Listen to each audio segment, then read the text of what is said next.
Breaking చూస్తున్నాం. BRS నేత మాజీ ఎమ్మెల్యే బాల్క సుమన్ కు జడ్జి 14 రోజుల రిమాండ్ విధించారు. దీంతో నాంపల్లి పోలీసులు సుమన్ ను చెంచల్గూడ జైలుకు తరలించారు. సింగరేణి అధికారుల ఫిర్యాదు మేరకు బాల్క సుమన్ పై కేసు నమోదు చేశారు. సుమన్ పై పలు సెక్షన్స్ కింద నమోదు చేశారు కేసు. అయితే ప్రభుత్వ సింగరేణి ఆస్తులు ధ్వంసం చేయాలన్న బాల్క సుమన్ వ్యాఖ్యలపై పోలీసులు అరెస్ట్ చేశారు.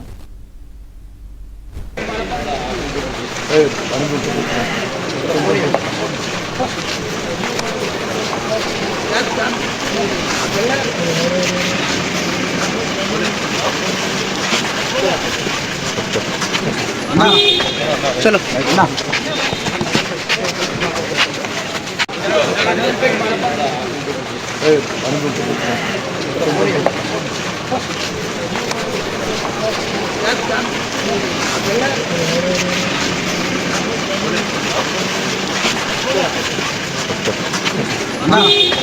चलो ना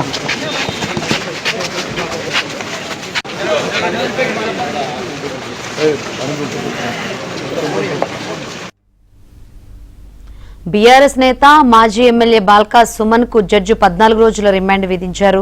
దీంతో నాంపల్లి పోలీసులు సుమన్ ను చెంచల్గూడ జైలుకు తరలించారు. సింగరేణి అధికారుల ఫిర్యాదు మేరకు బాల్క సుమన్ పై ఈ కేసు నమోదు చేశారు. అయితే సుమన్ పై పలు సెక్షన్స్ కింద కేసు నమోదు చేశారు.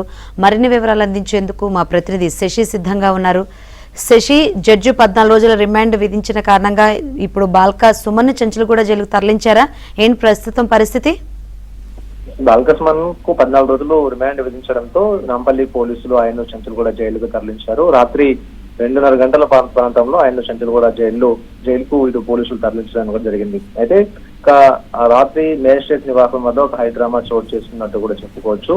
రాత్రి 11:30 గంటల తర్వాత మ్యాజిస్ట్రేట్ ఇక రిమాండ్ కి సంబంధించినటువంటి వాదనలు వినడం మొదలు పెట్టారు. గంటన్నర సేపు ఈ వాదనలు కొనసాగాయి. ఎటకేలకు బాల్క సుమన్ కు రిమాండ్ విధిస్తూ మ్యాజిస్ట్రేట్ నిర్ణయం తీసుకున్నారు. దీంతో మ్యాజిస్ట్రేట్ నిర్ణయం మేరకు బాల్క సుమన్ ను నాంపల్లి పోలీసులు రిమాండ్ కి తరలించారు.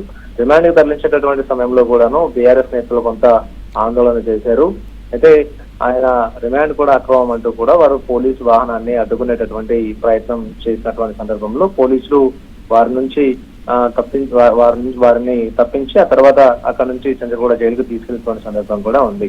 సో ప్రధానంగా ఈయనకు సంబంధించిన బాల్క సుమన్కు సంబంధించినటువంటి రిమాండ్ రిపోర్ట్ లో చాలా కీలకమైనటువంటి అంశాలను ఇటు నాంపల్లి పోలీసులు ప్రస్తావించడం కూడా జరిగింది. ప్రధానంగా ఆయన రైల్వే ట్రాక్లను ధ్వంసం చేయాలని, రైలు రాకపోవడం అంతరాయం కలిగించాలంటూ కార్యకర్తలకు బాల్క సుమన్ రెచ్చగొట్టారంటూ కూడా రిమాండ్ రిపోర్ట్ లో స్పష్టంగా పేర్కొన్నారు. నాంపల్లిలోని సింగరేణి భవన్ కు నిప్పు పెట్టాలంటూ కూడా ఆయన బహిరంగంగానే పిలుపునిచ్చినట్టుగా రిమాండ్ రిపోర్ట్ లో పేర్కొన్నారు.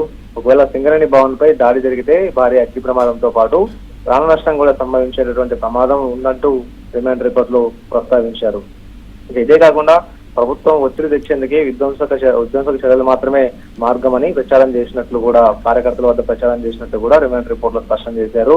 మాజీ ఎమ్మెల్యేగా తనకున్నటువంటి రాజకీయ పలుకుబడిని ఉపయోగించి కార్యకర్తలను హింస వైపు ప్రేరేపించేలా ఆయన ప్రయత్నాలు కొనసాగించాడు అంటూ రిమాండ్ రిపోర్ట్ లో స్పష్టంగా పేర్కొన్నారు. ఇదే కాకుండా ఇదంతా కూడా తెలంగాణ భవన్ లో జరిగినటువంటి అధికారిక పార్టీ సమావేశంలోనే ఈ వివాదాస్పద వ్యాఖ్యలు చేశారు. అయితే ప్రధానంగా రాష్ట్ర వ్యాప్తంగా దహనకాండలు, విధ్వంసాలు, రైలు రోకలకు పిలుపునిచ్చే విధంగా ఆయనకు సంబంధించినటువంటి వ్యాఖ్యలు ఉన్నాయంటూ రిమాండ్ రిపోర్ట్ లో పేర్కొన్నారు. సో అందుకు అనుగుణంగానే ఆయన రిమాండ్ విధించాలంటూ న్యాయమూర్తి ముందు పోలీసులు తమ వాదనలు వినిపించినటువంటి సందర్భం కూడా ఉంది. ఒకవేళ బాల్క సుమన్ బయటే ఉంటే గనక కీలకమైనటువంటి సాక్షులను ప్రభావితం చేసేటటువంటి అవకాశం ఉంటుంది కాబట్టి ఆయన రిమాండ్ చేయాలంటూ కూడా విజ్ఞప్తి చేశారు.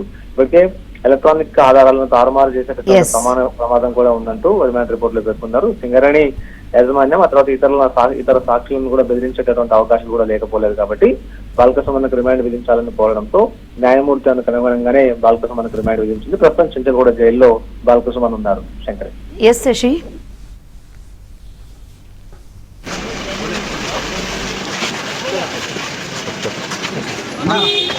चलो ना